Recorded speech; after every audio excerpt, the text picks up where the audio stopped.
Johnny's always running around.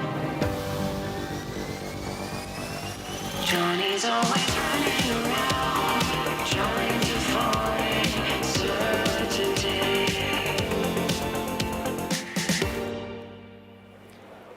Hello and welcome to this edition of Our Coffee, which is Renault's morning news, and we're broadcasting live from the Munich car show, as you can see. So thanks to all of those of you who are joining us online today. Obviously, as you know, yesterday was a very big day for Renault because it launched the all-new Megane E-Tech Electric.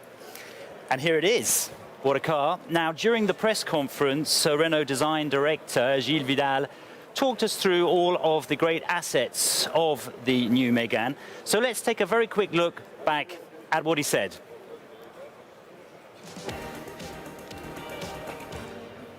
Hello everyone. So here it is, the new Megane E-Tech 100% Perfect. electric. So about being native, we'll start with electric native. Right. And why it is important for the customer.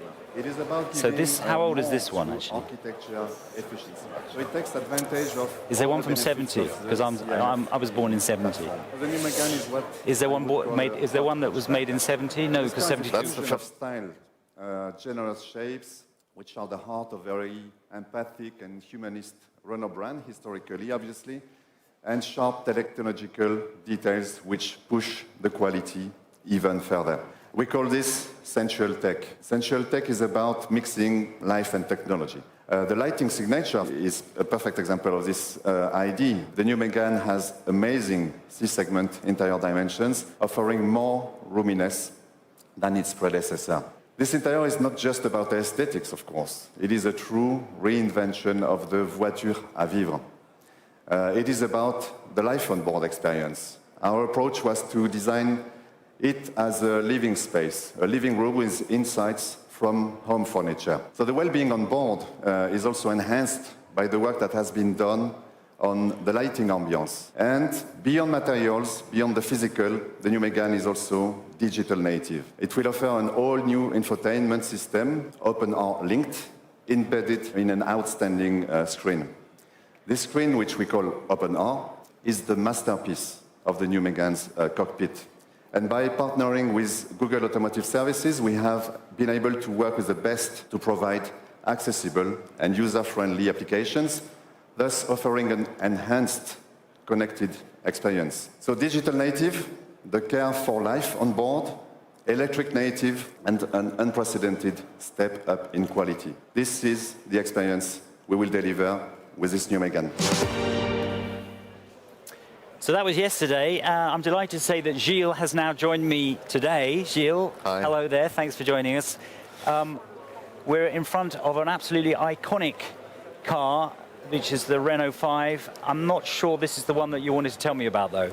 Not exactly. That's a true icon, actually, almost 50 years old. But today we'll talk about the future.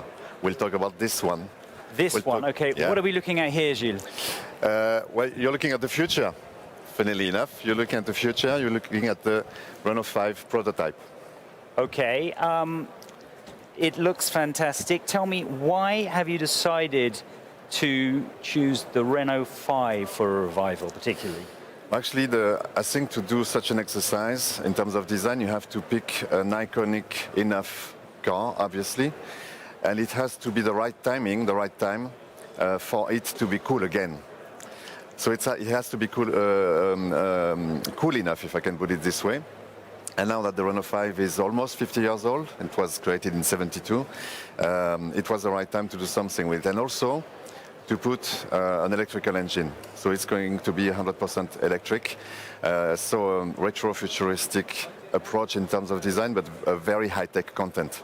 Now, when you try and when you recreate an icon like this, what would you say is the main challenge you face? Well, actually, the big challenge is to manage to appeal to everyone, so that the older generations who maybe knew the older car or drove it or have amazing memories about it need to feel that in the new car, one way or the other.